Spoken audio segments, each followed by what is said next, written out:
Maine. My name is Akila Vasquez. I'm a licensed marriage and family therapist. Kristen and I are in the same chapter together with Omega Upsilon Omega. And for mental health awareness, we decided to promote her book and support her. And also just to make sure that we bring awareness to mental health within our community. That's a good introduction. We are with sorority sisters. She chairs the Empower Our Families Committee, which is the mental health aspect is a part of that. I chair our Uplift Our Local Community committee, which is more of community oriented. And some of you actually have gone to our event. So I am really, really excited to have this conversation. And this is my actual second book signing. So yeah, let's get started. All right. So the committee and I came up with some questions for you, and we shared those so that you can have an opportunity to know in advance.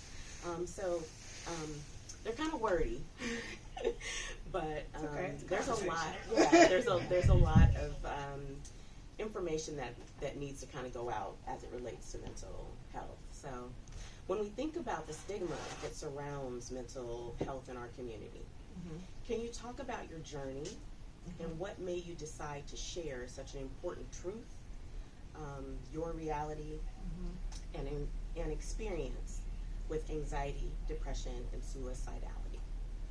So, and could you speak a little louder? I have hearing loss. Absolutely, yes. This is about 15, 17 years in the making. And one of the things I do believe, which is one of the reasons why I chose the title of my book, is that the enemy he starts, I believe, clearly in God, but I do believe that the enemy knows exactly who to pick and who to pick on when he knows that there's a seed in that person. And so one of the reasons why I start with that is because this started when I was about 8 or 9.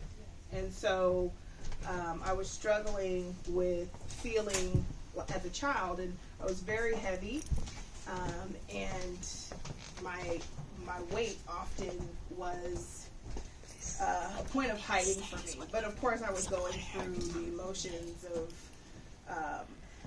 being in a single parent home and my dad leaving at 8 years old and all those traumatic stuff. But it actually started as a young girl and went into high school where it was my first attempt, and it was pills. And one of my good friends called my mom, and she lived in San Ramon at the time. We were 16. And she actually drove her mother's car from San Ramon to Antioch and knocked on my mom's door and was like, Christian just told me that she tried to hurt herself. And it was true. But I was totally embarrassed. So that was the being younger, the 16 years old, the issue around, kind of getting into my 20s, has kind of trajected, I feel like the enemy has known that this was coming. Do you know what it was the birth of something great is in this woman. And so if something great is in this woman, I'm going to try everything that I can do to make sure she's not great or this message doesn't get out. Even before my first book signing, I was having all these emotions and I was just like, what am I doing? And so when I first started writing in my journal, this was back in 2019, it was just a journal that I wrote in it was more than 30 days. Trust me, the journal was long. It was probably about 180 pages, but I only put 30 days in there. So I started writing it out, and I have this keen sense of, I'm sensitive to people who commit suicide. And I think that one of the things that I think is that I'm sensitive because it's something that God has put in me to be sensitive to it. And so from 2019 up until 2021, 22 is when I was actually putting the book together, writing in my journal. And I said, this needs to be a book, because through the journaling, I was like, okay, this is not something that I can fight on my own. This is spiritual warfare. And so I believe in medication, I believe in therapy, I believe in psychologists, I believe in all of it. But I will say, in my opinion, and what I've learned, is that depression and anxiety really is a spirit. It's a spirit. It plagues you. It plagued me. And so the heaviness, I remember back in 2021, I took some time off from work. And my boss at the time, I told her why I needed to take time off. And I was honest about the fact that it was because I was going through depression and anxiety. And her comment to me was, Christian, there are days I don't come into work and it's not because I'm sick. And so she said, if you need to take time off, you take time off. And I was off for about 12, 13 weeks. And all I did, I've been out on leave a couple times, but the first time I went out on leave, it was a true mental break. I was eligible under ADA. And so I feel like this is long, but it's a conversation. This has been in me since I was young, very, very young. And I share it because I'm sensitive to it. It is real. And I think that we don't talk about it enough. And I think depression looks different. Because I know for me, I can be high functioning. I'm very high functioning. Even with my anxiety, I'm high functioning.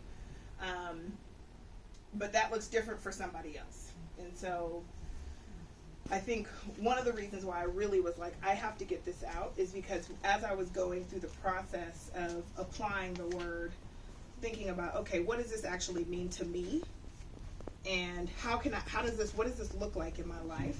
And how can I identify this in the future? Which is one of the reasons why I created the toolkit, is because things are going to come up.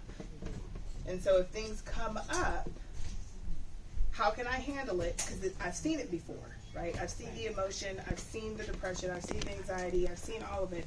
I've seen it before. So if I've seen it before, how can I use my toolkit in order to make sure that I address it in the future? Yeah. Thank you for sharing that. And being vulnerable. Yeah. So you started to kind of talk about what your goal or your hope is in sharing this, and so that's my question. What was your goal or hope in sharing your experience? And then when you determined that you would share your journal, who has become your target audience? Yeah, that's a good question. So I was pretty intentional about how I put this book together. I wanted it to include, I really wanted it to appear to just about everybody. And I know that some people are like, okay, your target audience, this, that, and other. Oh, there she is. Going in many circles. Oh. Come on in. There's extra chairs over here too. So my target audience, I use certain verbiage in the book. It's not a book for people who are in the Bible. You know what I mean? Like, if you're somebody who doesn't go to church, this book is probably for you. If you're somebody who really goes to church and really is into the Word and may not believe in some of the modalities, this book may not be for you, right? This book is very inclusive of, I don't use words like daughter of God or son of God. I didn't use anything of like he, she pronouns, because there are people who are LGBTQIA and believe in God and want to feel included. So I was very sensitive about using verbiage around gender. So I would say, and there's some things in the book too about like high functioning professionalism. There's some things in there that towards the end of the book where I talked about like, I don't even know. Oh boy, yesterday I was like, how much work can I do? This week I had lunch with my mentor, and I said at 5 o'clock, I am shutting off that laptop every day. And I did it every day this week, and I was actually more productive. But this book is for, it could be also for women who may have those really high functioning or high level roles. I know that I've gotten some women who are like, wow, I would have never guessed. Right? And so, yes, I do have this great, grandiose career, I guess. But that doesn't mean that I don't struggle. And I think that we get lost in the fact that, like, okay, I'm a CEO or I'm an executive, right? And it's like, but those are the ones who are mainly struggling.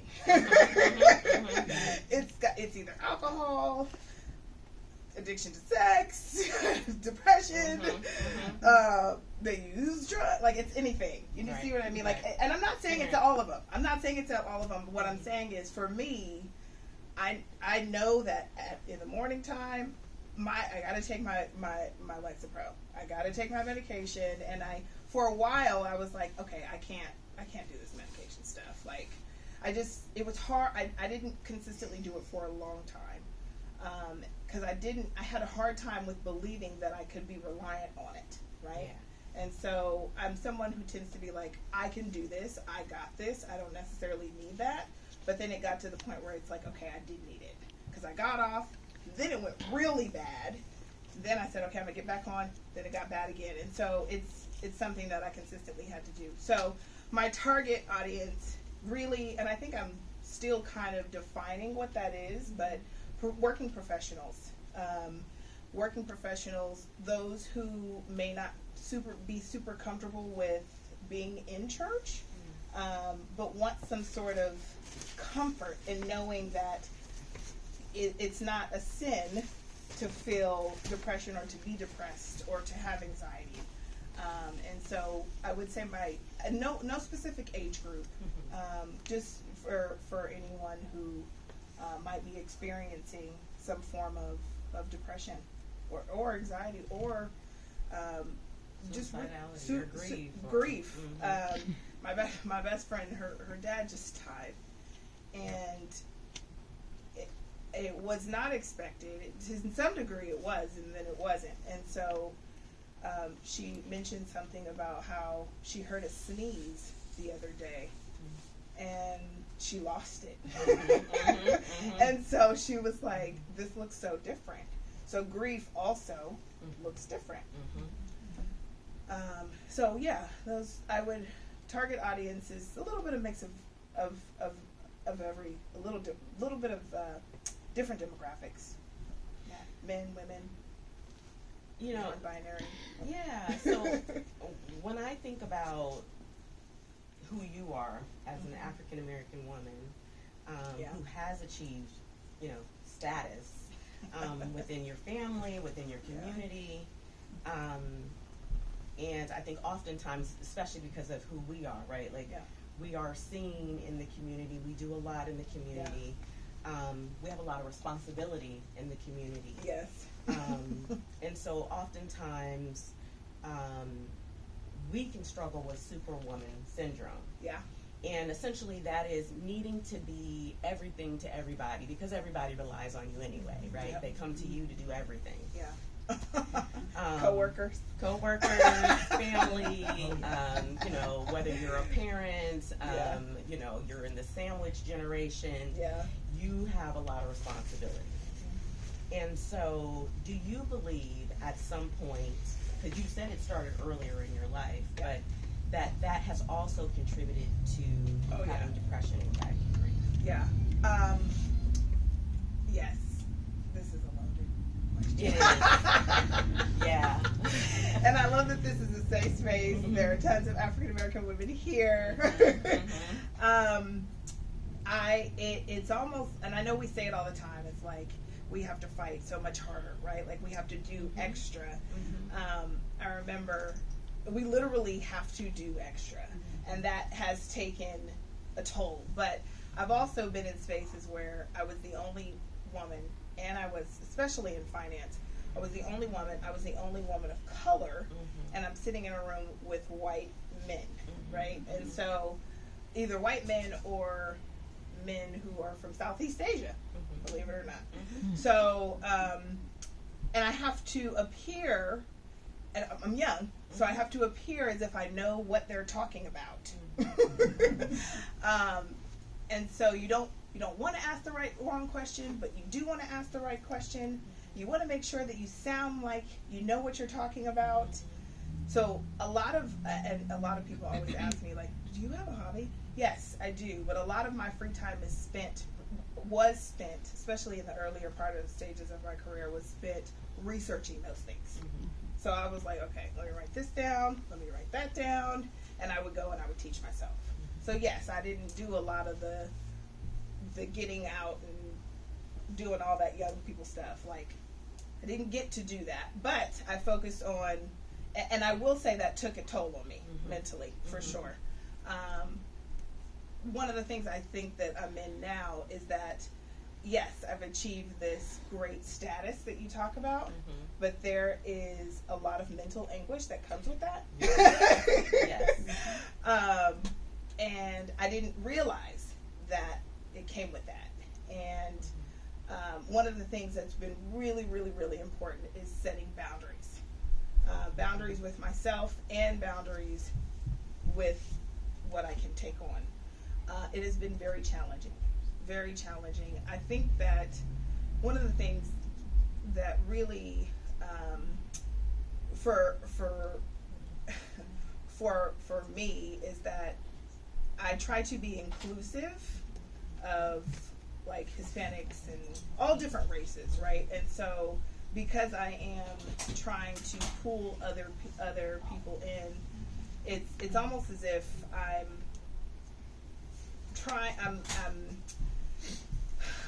my heart is geared more towards us, right? But then if I'm also trying to be that inclusive so that I don't look like I'm discriminating, right?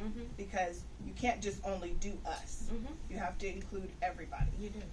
So, perfect example, I'm in banking, finance. During the PPP time,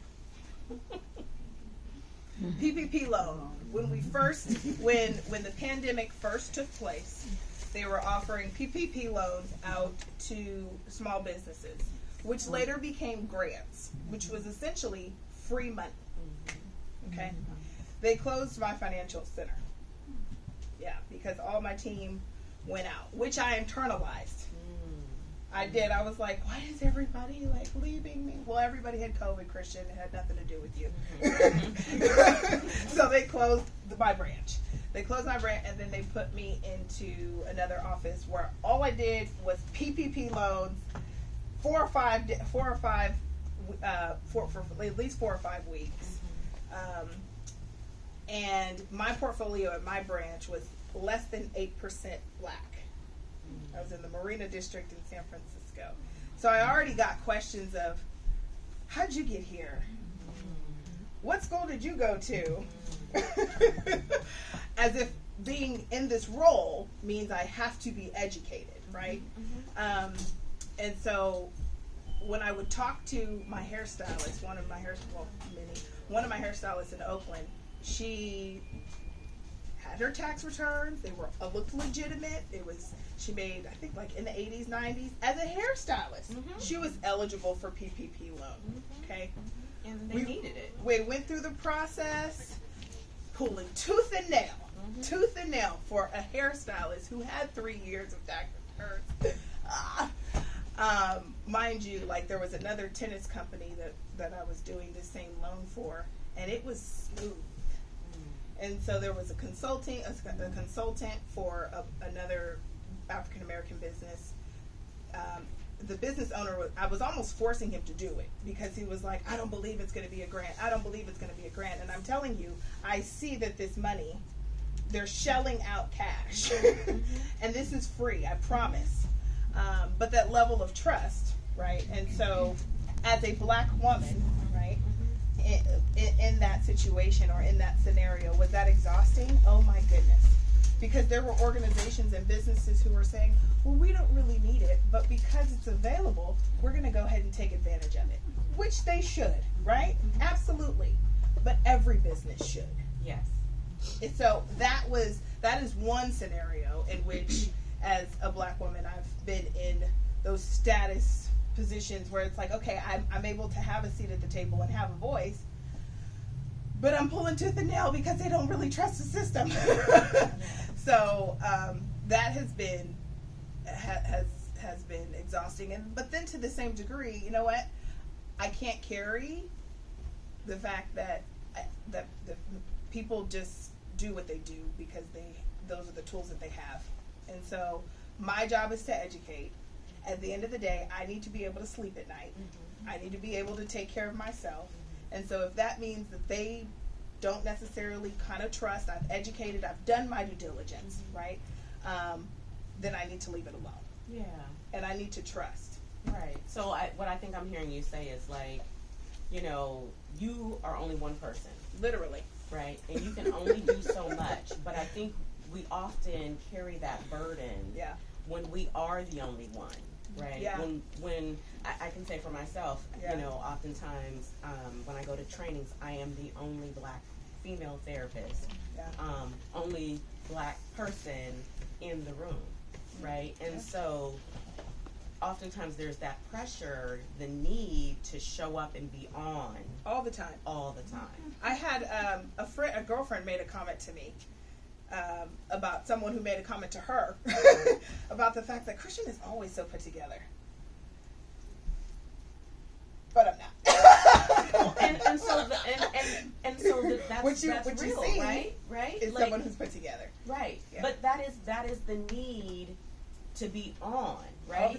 All the time. Showing up and doing everything for everyone. Yes. And you don't get the opportunity to just be Christian in your bed, right? Yeah. And when you do, then it is the depression has kicked in, right? Because you haven't been building the time along the way to take care of yourself. Absolutely. So yesterday I was talking with Sora Levita about this because I hit a wall last weekend, right?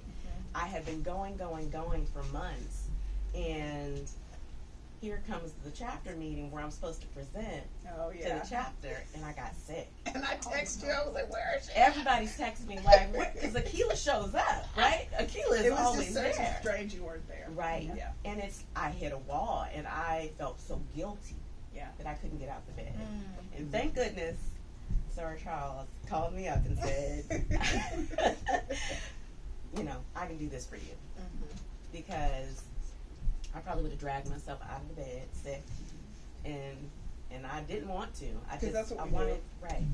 I didn't want to not show up, but I also needed to take care of myself.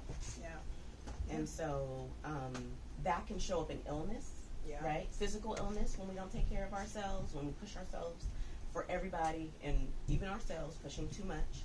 It can show up in depression. It can show up in our, anxiety. It shows up in the trauma that we have.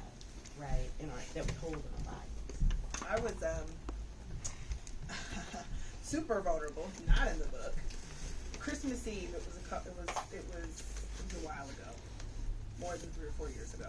I left work, and I was just drained. And I picked up a bottle of wine, and I drank it, the entire bottle. Then I picked up it was a half a bottle of vodka. Drank that too. Then I had another red bottle tucked away in the cabinet. Picked that one up, drank that one. It was Christmas Eve. And I was by myself, and I wanted to be. And then I had a little swish of Douce, and I downed that one too.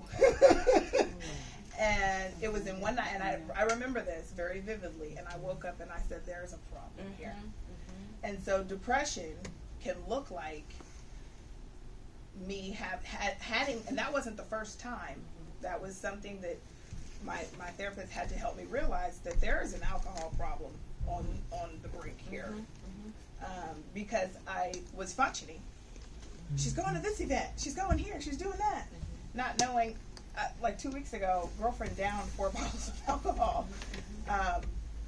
So would somebody on the normal street be like, okay, she's always on? Would they know that? No. They wouldn't. But that was a coping mechanism for me. Right. And you said that earlier, right? Like, people tend to figure out ways to manage their stress, their depression, and it can look like going to alcohol. It can look like popping pills. It can look like a lot of different things, turning to multiple partners, right? Yep. To try to figure out how to deal with what's happening internally. Yeah. Right? Yeah. And so we externalize by taking in things and consuming things that harm us. Right. Well, yes. And I think that one of the things that I will say is getting a therapist who understood me and could talk to me in a way that I needed to be talked to Right. was very important, because she helped me realize that some of the people who were in my circle were the problem.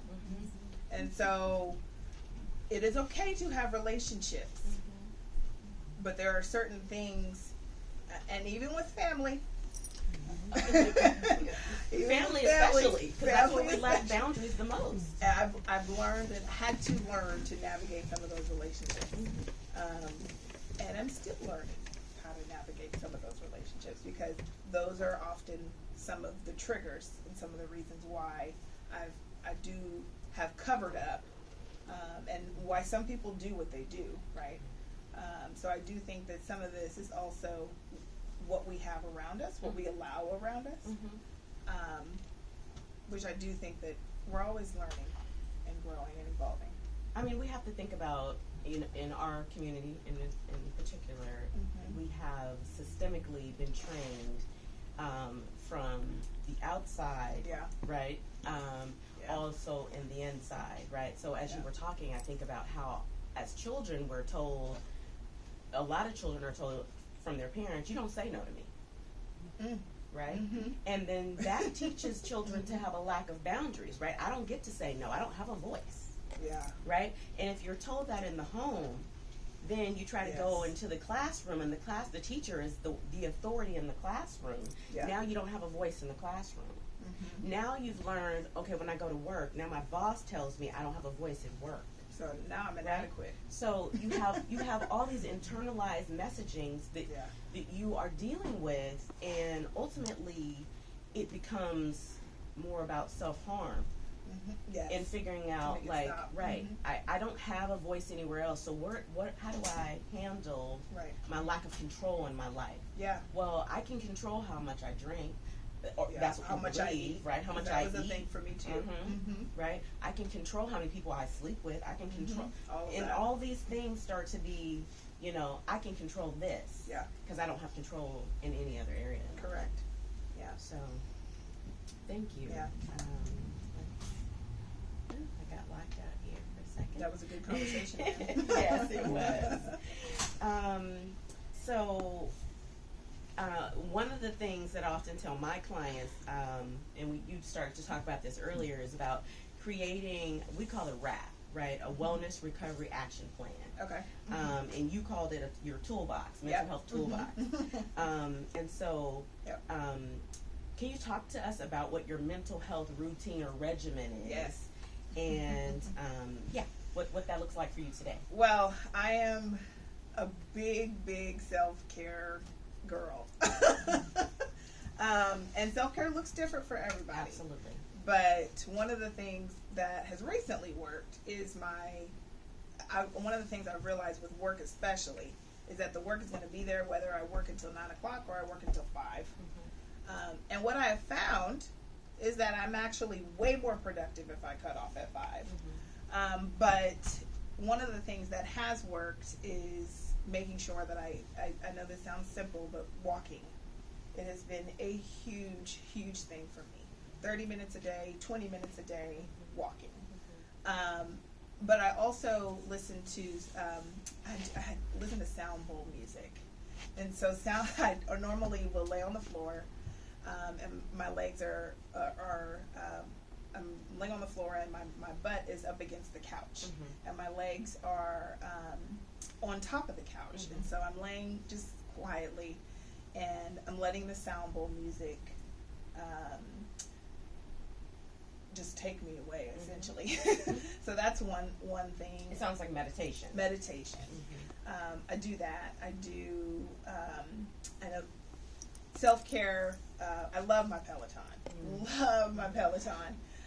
And again, some people don't have the availability of resources, right? But like you use, and I talked about that in the book, you use what you can.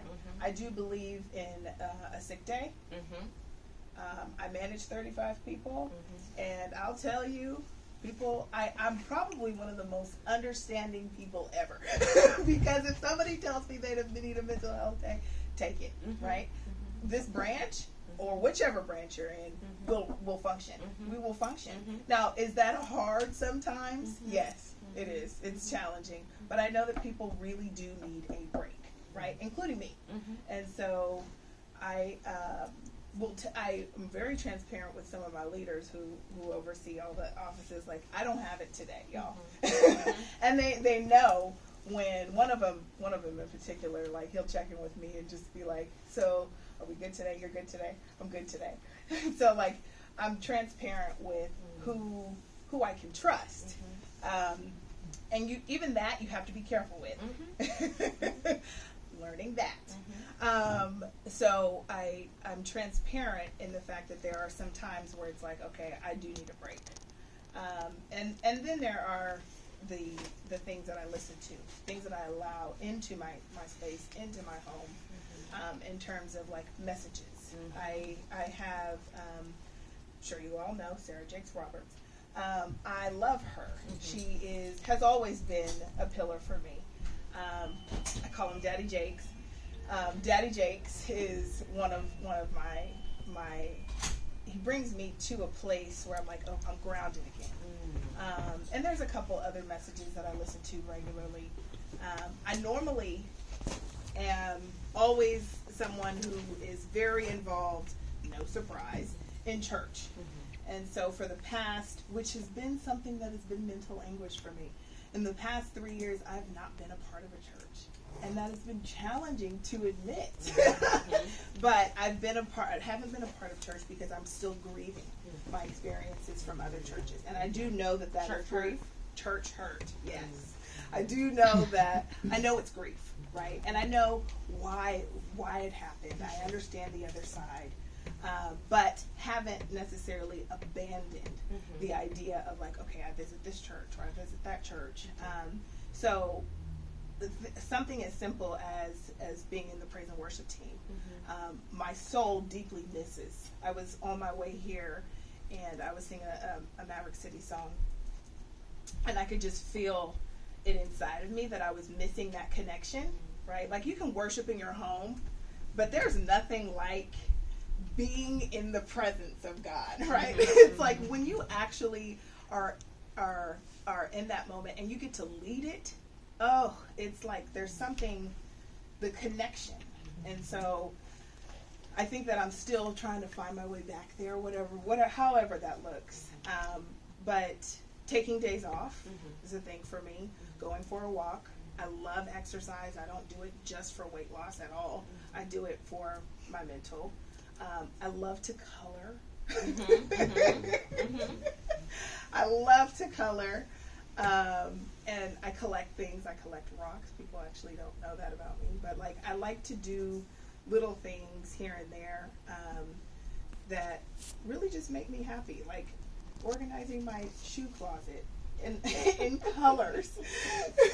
It seems so ridiculous, but it's like cleaning out my refrigerator when it's probably not even dirty.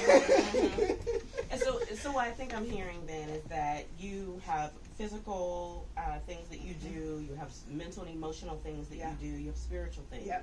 And those are the different components of our lives that we do have to have self-care, and we have to have balance in all of those areas, right? Learning that, Oftentimes, yeah. I think we get so lost in my self-care is going to get my nails and my hair done. Yeah, I mean, that, yeah. you know, and that is a certain aspect Sure. of self-care, right? Because when I sit in my hairstylist's chair, I'm talking, Yeah. right? And that's an opportunity Sure. for her to be my therapist at that moment, right? When I am sitting and getting my nails done, that's Yeah. my time to, you know, to get away from the household, Yeah. right? So I get some solitude. I go for massages Right. So every month, Right. once a month. Right. But not everybody can do that, Right. right? And And so you sometimes, gotta some find months, the I things- can't even do it. So, yeah. but I do go to massage. I get my massages. Right. Yeah. And like you said, people have to find what works for them, what is in their will, Yeah. you know, their toolkit, Yeah. right? So for some people it is walking. Sometimes it is going to church. So for some people it is using your Medi-Cal if you are Yeah. a person who's on Medi-Cal and going to see a therapist. Yes. Right? Benefits. There's Your tons. benefits, right? Yes. Like, so we have to figure out what our resources are and use them. But I think it's also what we tell ourselves as well. Because one of the things, this is my motto for everything. Every season changes. Mm-hmm. Nothing ever stays the same. So Ever. Right. So when you say I'm never that, going to have to go through this forever. right. So I took a training. The last 2 days I've been in a training, and it was an amazing training with all black therapists, except one of them was Mexican, but and we were analyzing music for EMDR. Oh, yeah. So EMDR is eye movement desensitization reprocessing. It's a form of therapy that is specific to trauma, anxiety, depression, right? Yeah. And it helps I to see that, yeah. we talked about messaging, right? Yep. And we walk around with these negative messages, Yep. and by taking or using we call bilateral stimulation, and it doesn't have to be in the form of this but it could be tapping, different ways. Mm-hmm. We get the brain to open up in different ways, and we can start to install a new way of thinking. Mm-hmm. And so we were analyzing music that had to do with like the rhythm of bilateral stimulation. And so we got to Lauryn Hill, Yes. and first song we did was Doo Wop, which that one I could feel the movement, right? I was going back and forth. But the second song, which made me, when you just said, you know, kind of everything is everything, right? Mm-hmm. She has that song. Yeah, And she says, basically, like, you know, after winter, there will be spring. It's going to change. Things change. It will Yes. not always be bad. Yes. And I think that is where people get stuck in. Depression is a liar. Yeah. Depression will make you believe that things will never get better. Yeah. And so I think if we can, and this leads me to I have another question, but I want to go into this one. When you think about the soundtrack of your life, Mm-hmm. what would be some songs or a song for your theme song? When you asked me this question, I was like, I immediately knew. I Am Light by India Arie. Mm-hmm. Mm-hmm.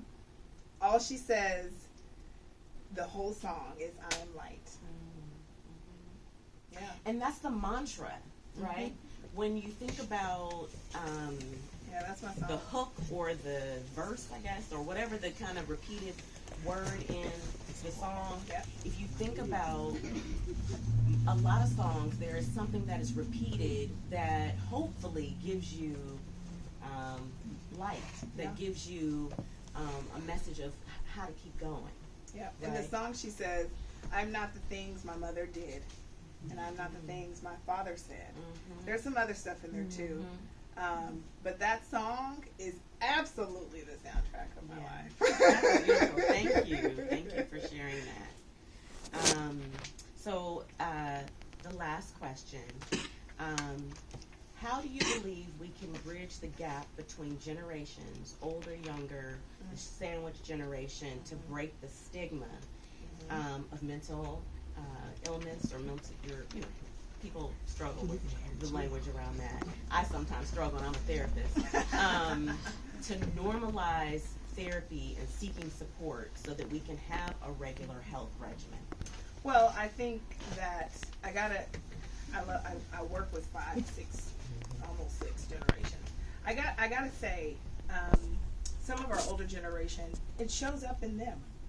it just looked different because conversations like this weren't happening, Mm-hmm. right? And so, especially for us, and being older, like we don't have these conversations, girlfriend.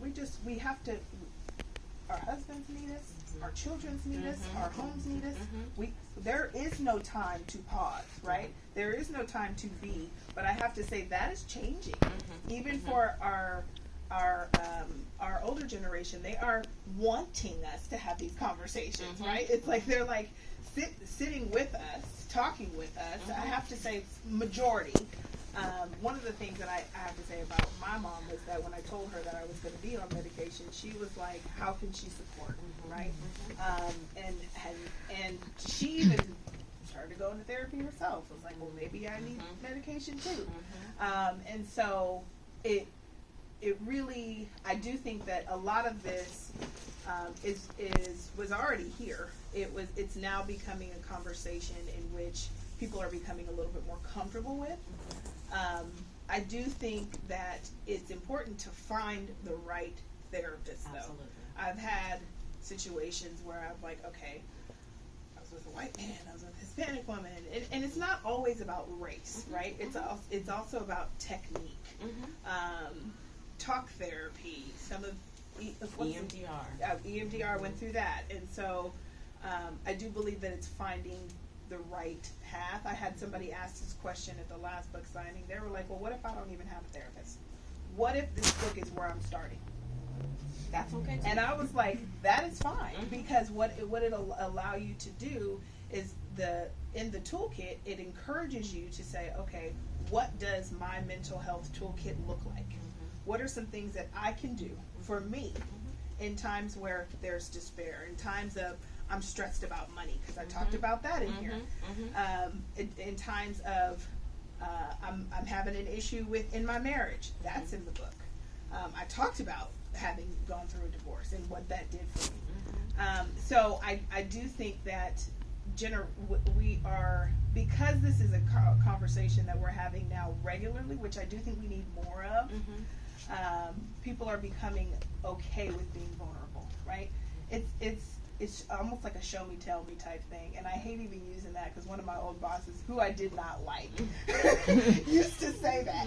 But it is almost like a show me, tell me, right? So I have to be vulnerable in order for you to be, right? And so just by having the conversation or opening up the space, one of our older sorors asked me why I even would put something out like this. But she was saying it from a place of, I wish I would have done that, right? And so there is a level of courage that comes with that. Take a lot because, honey, I am not perfect. And this journey is long, even for me. Like, I was, last book signing, I don't know what was going on the night before. On my way here, I'm like, am I feeling sad right now? But I know that because I am spiritual, I do know that the enemy literally will plant seeds, even in moments where you are about to reach that peak, he will plant it. So I do think that a lot of this, especially with the intergenerational, is about conversations. It's about having the mutual respect and understanding. I know that there's even some things or some education going on around pronouns. And which I am a huge proponent of, but like there's education around like pronouns and non-binary and gender and all that kind of stuff. And so I think that this is just one of those things where we're having the conversation. Yeah.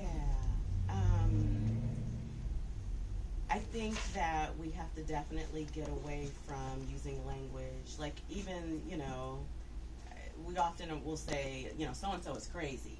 Yeah. Right? And I think we have to move away from some of the language that prevents people from seeking the support that they need. And I think that we have to think about that, therapy doesn't also mean that you need medication. Because I think people get scared like, oh, I'm going to see this therapist and that automatically means I need to be on medication. No. It may be a starting point. Sure. But if your symptoms are preventing you from functioning, then you might need medication. Right. But let's start with talking about what's happening first. If you're not going to talk about it, you're not going to get anywhere. So I appreciate you sharing that. So I think we should open it up to the floor. Any questions?